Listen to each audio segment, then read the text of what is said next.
നമസ്കാരം. 24 മണിക്കൂറിൽ പശ്ചിമേഷ്യയെ കത്തിക്കും.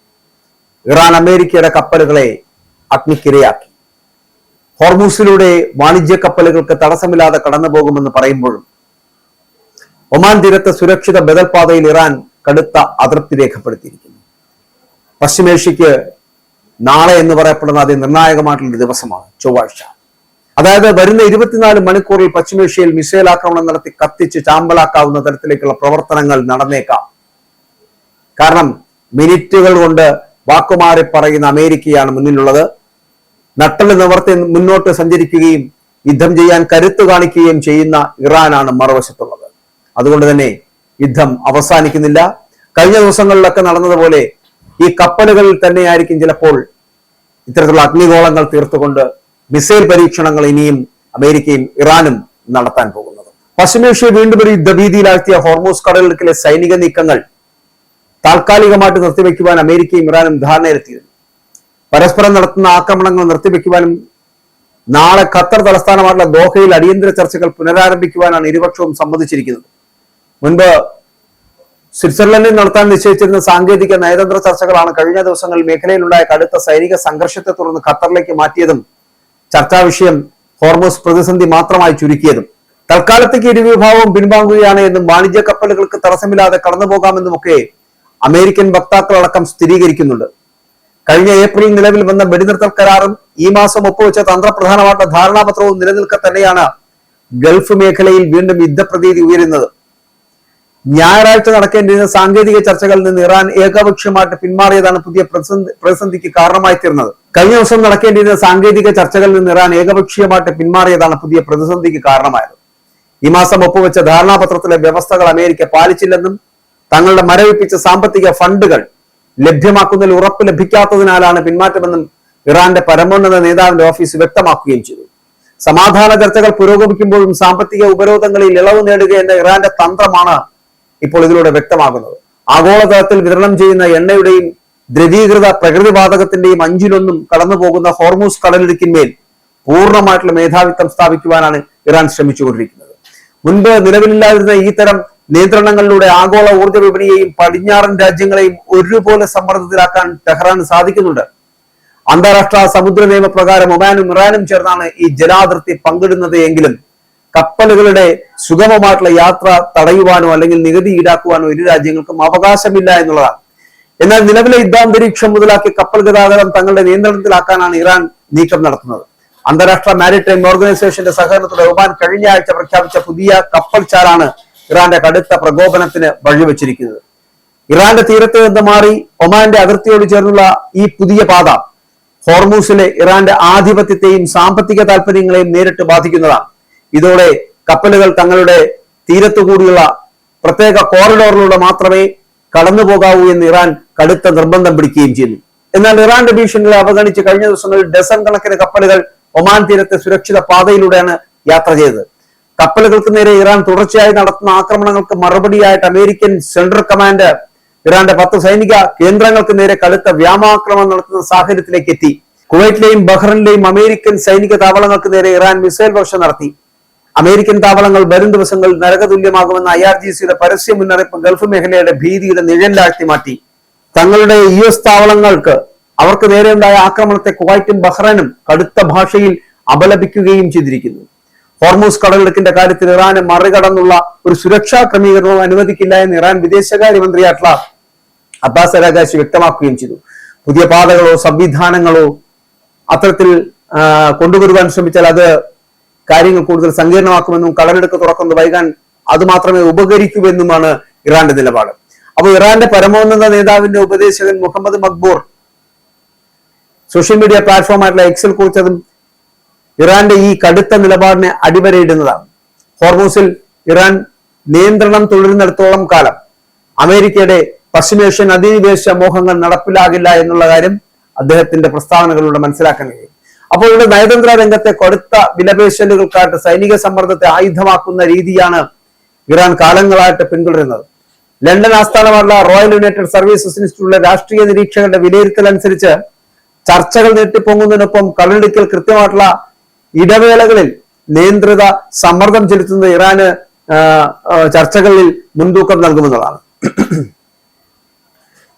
കപ്പലുകൾക്ക് നേരെയുള്ള ചെറിയ ആക്രമണങ്ങളുടെയും ഭീഷണികളിലൂടെയും അന്താരാഷ്ട്ര സമൂഹത്തെ സമ്മർദ്ദത്തിലാക്കി ഉപരോധങ്ങളിൽ വലിയ ഇളവുകൾ നേടിയെടുക്കുകയാണ് ഇപ്പോൾ ടെഹ്റാന്റെ ലക്ഷ്യം. ഇതുവരെ നടന്ന സൈനിക ഏറ്റുമുട്ടലുകൾ വൻ നാശനഷ്ടങ്ങൾ ഉണ്ടായിട്ടില്ലെങ്കിലും ഒരു സാധാരണക്കാരന്റെ മരണം ഈ യുദ്ധസമാന അന്തരീക്ഷത്തിന്റെ തീവ്രത തെളിയിക്കുന്നതാണ്. മേഖലയിലെ സൈനിക നീക്കത്തിനൊടുവിലുണ്ടായ മിസൈൽ ആക്രമണങ്ങൾ അല്ലെങ്കിൽ മിസൈൽ അവശിഷ്ടങ്ങൾ പതിച്ച് കഴിഞ്ഞ ദിവസം ഒരു ഖത്തർ പൗരൻ കൊല ചെയ്യപ്പെട്ടതായിട്ട് ഖത്തർ ആഭ്യന്തര മന്ത്രാലയം തന്നെ സ്ഥിരീകരിക്കുകയും ചെയ്യുന്നു. കഴിഞ്ഞ ദിവസങ്ങൾ കടലിൽ പോയ അദ്ദേഹത്തിന്റെ മൃതദേഹം ഞായറാഴ്ചയാണ് കണ്ടെത്തിയത്. ഒരു ജനതയെ മുഴുവൻ ഭീതിയിലാഴ്ത്തുന്ന ഈ സംഘർഷം സാധാരണക്കാരുടെ ജീവന് ഭീഷണിയാകുന്നത് അന്താരാഷ്ട്ര തലത്തിൽ വലിയ ആശങ്കയ്ക്ക് കാരണമായിട്ടുണ്ട്.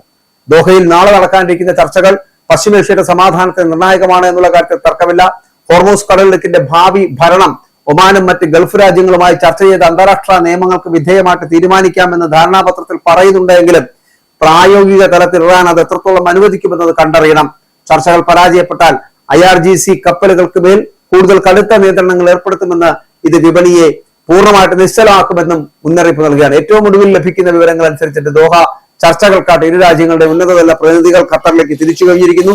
താൽക്കാലികമായിട്ട് തോക്കുകൾ താഴ്ത്തിവെക്കുവാൻ ഇരുപക്ഷവും തയ്യാറായത് ആഗോള വിപണിക്ക് തൽക്കാലം ആശ്വാസം നൽകുന്നുണ്ട് എങ്കിലും ഈ ചർച്ചകൾക്ക് ശേഷം മാത്രമേ പറയാനും കഴിയൂ. ചർച്ചകൾ നടക്കുമ്പോൾ പോലും യുദ്ധങ്ങൾ നടത്തുന്നവരാണ് രണ്ടുപേരും, അമേരിക്കയും ഇറാനും. കാരണം അമേരിക്ക പറയുന്ന വാക്കുകളിൽ നിന്ന് എപ്പോഴും വ്യതിചലിച്ചു കൊണ്ടിരിക്കുന്ന ഒരു നേതാവാണ് ട്രംപ്. ആ രാജ്യത്ത് നിന്ന് പ്രതീക്ഷിക്കാവുന്ന ഇത് മാത്രമാണ്, പറഞ്ഞു തരുന്ന യുദ്ധം വീണ്ടും ഉണ്ടാകുമെന്നുള്ളതാണ്. അതുകൊണ്ടാണ് യുദ്ധം അവസാനിക്കുന്നില്ല എന്ന് പറയേണ്ടി വരുന്നത്. ഇവിടെ ഇപ്പോഴത്തെ സാഹചര്യത്തിൽ 24 മണിക്കൂറിൽ പശ്ചിമേഷ്യയെ കത്തിക്കാൻ പോകുന്ന കരുത്തുമായിട്ടാണ് ഇറാൻ ഇപ്പോൾ വീണ്ടും യുദ്ധം ആരംഭിക്കാൻ പോകുന്നത്. ഇറാൻ അമേരിക്കയുടെ കപ്പലുകളെ അടക്കം അഗ്നിക്കിരയാക്കിയാൽ വരുന്ന ദിവസങ്ങളിലെ യുദ്ധം എന്ന് പറയുന്ന ഭീതിതമായിട്ടുള്ള യുദ്ധമാണ് എന്നുള്ള കാര്യത്തിൽ തർക്കമില്ല. പക്ഷെ നാളത്തെ സമാധാന ചർച്ചകളിൽ എന്താണോ ഉണ്ടാകുന്നത്, എന്താണോ ഉരുത്തിരിയുന്നത്, അതിനുശേഷം മാത്രമായിരിക്കും പ്രവചിക്കുവാൻ കഴിയുക. ഇല്ല എന്നുണ്ടെങ്കിൽ യുദ്ധത്തിലേക്ക് തന്നെ മടങ്ങുകയാണെങ്കിൽ വെറും 24 മണിക്കൂർ മാത്രം മതി പശ്ചിമേഷ്യയെ കത്തിച്ച് ചാമ്പലാക്കാൻ. നമസ്കാരം.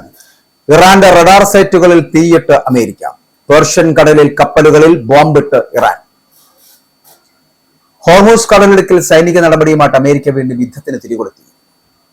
പേർഷ്യൻ ഉൾക്കടലിലെ ഇറാനിയൻ മിസൈൽ ഡ്രോൺ സംഭരണശാലകളും റഡാർ സൈറ്റുകളുമാണ് അമേരിക്കൻ സൈന്യം ലക്ഷ്യമിട്ടത്. ഒപ്പം വെടിനിർത്തൽ കരാർ ലംഘിച്ച് വാണിജ്യ കപ്പലുകൾക്ക് നേരെ ഇറാനും ആക്രമണം തുടങ്ങി. സത്യത്തിൽ പശ്ചിമേഷ്യ വീണ്ടും സംഘർഷഭരിതമാണ്. പശ്ചിമേഷ്യയിൽ വീണ്ടും യുദ്ധഭീതി പടർത്തിക്കൊണ്ട് ഹോർമൂസ് കടലിടുക്കിൽ ഇറാനിയൻ കേന്ദ്രങ്ങൾക്ക് നേരെ അമേരിക്കൻ സൈനിക ആക്രമണം നടത്തപ്പെടുന്നു. വെടിനിർത്തൽ കരാർ ലംഘിച്ച് വാണിജ്യ കപ്പലുകൾക്ക് നേരെ ഇറാൻ ആക്രമണം നടത്തിയതിന് പിന്നാലെയാണ് പ്രസിഡന്റ് ഡൊണാൾഡ് ട്രംപ് തിരിച്ചടിക്ക് ഉത്തരവിട്ടിരിക്കുന്നത്. പേർഷ്യൻ ഉൾക്കടലിലെ ഇറാനിയൻ മിസൈൽ ഡ്രോൺ സംഭരണശാലകളും റഡാർ സൈറ്റുകളുമാണ് അമേരിക്കൻ സൈന്യം ലക്ഷ്യമിട്ടത് എന്ന് US സെൻട്രൽ കമാൻഡ് അറിയിക്കുകയും ചെയ്തിരിക്കുന്നു. കഴിഞ്ഞ ദിവസം ഹോർമൂസ് കടലിടുക്കിലൂടെ സഞ്ചരിക്കുകയായിരുന്ന സിംഗപ്പൂർ ചരക്ക് കപ്പലിന് നേരെ ഇറാൻ സ്ഫോടക വസ്തുക്കൾ നിറച്ച ഡ്രോൺ ആക്രമണം നടത്തി. കപ്പലിന്റെ ബ്രിഡ്ജിന് സാരമായിട്ടുള്ള കേടുപാടുകൾ സംഭവിച്ചുവെങ്കിലും ജീവനക്കാർ പരിക്കുകളില്ലാതെ അത്ഭുതകരമായിട്ട് രക്ഷപ്പെട്ടു. സമാധാന ചർച്ചകൾ പുരോഗമിക്കുന്നതിനിടെ ഉണ്ടായിട്ടുള്ള ഈ നീക്കം കരാർ ലംഘനമാണെന്ന് US അധികൃതർ കുറ്റപ്പെടുത്തുകയും ചെയ്തു. അന്താരാഷ്ട്ര കപ്പൽപാതകളിലെ ഗതാഗത സ്വാതന്ത്ര്യത്തെ ഇറാൻ നടത്തുന്ന ഇത്തരം അവിവേകമായിട്ടുള്ള നീക്കങ്ങൾ സാരമായിട്ട് ബാധിക്കുമെന്ന് US വൃത്തങ്ങൾ മുന്നറിയിപ്പ് നൽകി കഴിഞ്ഞു. നിർണായകമായിട്ടുള്ള ഈ വ്യാപാര ഇടനാഴിയിലൂടെ സുഗമമായിട്ടുള്ള ഗതാഗതം ഉറപ്പാക്കേണ്ടത് ആഗോള സമ്പദ് വ്യവസ്ഥയ്ക്ക് അത്യന്താപേക്ഷിതമാണെന്ന് കൂടി അവർ വ്യക്തമാക്കുന്നുണ്ട്. ആക്രമണത്തിന് തൊട്ടു മുമ്പ് പ്രസിഡന്റ് ട്രംപിനോട് മാധ്യമപ്രവർത്തകർ ഇതിനെക്കുറിച്ച് പ്രതികരണം ആരാഞ്ഞപ്പോൾ നിങ്ങൾ കണ്ടറിയുമെന്നുള്ളൊരു മറുപടി ട്രംപ് നൽകിയിരുന്നു. 2 ആഴ്ച മുമ്പ് ഒപ്പുവെച്ച സമാധാന ഉടമ്പടി പ്രകാരം വാണിജ്യ കപ്പലുകളുടെ സുഗമവും സുരക്ഷിതവുമായുള്ള സഞ്ചാരത്തിന് ഇറാൻ പൂർണ്ണ സഹകരണം വാഗ്ദാനം ചെയ്തിരുന്നു. ഈ ധാരണ കാറ്റിൽ പറത്തിയാണ് ഇറാൻ ഡ്രോൺ ആക്രമണം നടത്തിയത് എന്നും അമേരിക്കൻ പിന്തുണയുള്ള എണ്ണ ടാങ്കറുകളെ ലക്ഷ്യമിട്ടാണ് ഇറാന്റെ ഇത്തരത്തിലുള്ള പ്രകോപനപരമായിട്ടുള്ള സമീപനം സ്വീകരിക്കുന്നതെന്നും വൈറ്റ് ആരോപിക്കുന്നു. American vice president JD Vance ഉൾപ്പെടെയുള്ള ഉന്നതതല സംഘം സ്വിറ്റ്സർലൻഡിലെ ഇറാനിയൻ നേതാക്കളുമായിട്ട് ആണവ കരാർ അന്തിമമാക്കുവാൻ വേണ്ടി ചർച്ചകൾ നടത്തുന്നതിനിടയിലാണ് ഇത്തരത്തിലുള്ള പുതിയ സൈനിക നടപടികൾ നടക്കുന്നത്. ഈ ചർച്ചകൾ അനിശ്ചിതത്വത്തിലായ സാഹചര്യത്തിലാണ് സ്ഥിതിഗതികൾ കൂടുതൽ വഷളായത്. മേഖലയിൽ സമാധാനം പുനഃസ്ഥാപിക്കുവാനുള്ള നയതന്ത്ര ശ്രമങ്ങൾക്ക് കനത്ത തിരിച്ചടിയാണ് ഈ സംഭവം നൽകിയിരിക്കുന്നത്. ഇറാൻ തൊടുത്തുവിട്ട 4 ആത്മഹത്യാ ഡ്രോണുകളിൽ 3 അമേരിക്കൻ സേന തകർത്തതായിട്ട് ട്രംപ് സമൂഹ മാധ്യമത്തിലൂടെ അറിയിക്കുകയും ചെയ്തു. കരാർ വ്യവസ്ഥകൾ ലംഘിച്ചുള്ള ഇറാൻ നടപടി മണ്ടത്തരമാണ് എന്ന് അദ്ദേഹം വിശേഷിപ്പിച്ചു. ഐക്യരാഷ്ട്രസഭയുടെ സമുദ്ര ഗതാഗത സേവനം സുരക്ഷിത പാതയായി പ്രഖ്യാപിച്ച ഇടത്താണ് ആക്രമണം നടന്നത് എന്ന് ഗൗരവത്തോടെയാണ് അന്താരാഷ്ട്ര സമൂഹം ഇതിനെ വീക്ഷിക്കുന്നത്. ലോകത്തെ 5-1 എണ്ണ വിതരണം നടക്കുന്ന ഹോർമൂസ് കടലിടുക്കിന്റെ നിയന്ത്രണം പണ്ടേ ഇറാൻ തങ്ങളുടെ ആയുധമായി ഉപയോഗിക്കുന്നുണ്ട്. സ്പീഡ് ബോട്ടുകളും ഡ്രോണുകളും സമുദ്രക്കനികളും ഉപയോഗിച്ച് ഈ പാത അടയ്ക്കാൻ വേണ്ടിയിട്ട് ഇറാൻ ശ്രമിക്കുന്നത് ആഗോള ഇന്ധന ഭക്ഷ്യവില വർദ്ധിക്കുവാൻ കാരണമാകുന്നു എന്നുള്ളതാണ്. ടെഹ്റാന്റെ ഇത്തരം പിടിവാശികൾ അവസാനിപ്പിക്കണമെന്നത് അമേരിക്കയുടെ പ്രധാന ആവശ്യങ്ങൾ ഒന്നാണ് എന്ന് കൂടി പറയട്ടെ. ആണവായുധ പരിപാടികൾ ഉപേക്ഷിക്കണമെന്നും സമ്പുഷ്ടീകരിച്ച യുറേനിയം ശേഖരം കൈമാറണമെന്നും ട്രംപ് ഭരണകൂടം ഇറാനോട് ആവശ്യപ്പെടുന്ന സാഹചര്യത്തിലേക്ക് എത്തിയിരിക്കുന്നു. എന്നാൽ ഇതിന് പകരമായിട്ട് കടലിടുക്കിന്റെ പൂർണ്ണ നിയന്ത്രണം വേണമെന്നും മരവിപ്പിച്ച കോടിക്കണക്കിന് ഡോളറിന്റെ ആസ്തികൾ തിരികെ നൽകണമെന്നുമാണ് ഇപ്പോൾ ഇറാൻ മുന്നോട്ട് വയ്ക്കുന്ന ഉപാധികൾ എന്ന് പറഞ്ഞാൽ. അപ്പോൾ ഈ തർക്കങ്ങൾക്കിടയിലാണ് ആക്രമണങ്ങൾ സമാധാന ചർച്ചകളെ തുലാസിലാക്കുന്നത് എന്ന് കൂടി പറയട്ടെ. അമേരിക്കൻ ആക്രമണത്തോട് ഇറാൻ ഇതുവരെ ഔദ്യോഗികമായിട്ട് പ്രതികരിച്ചിട്ടില്ല.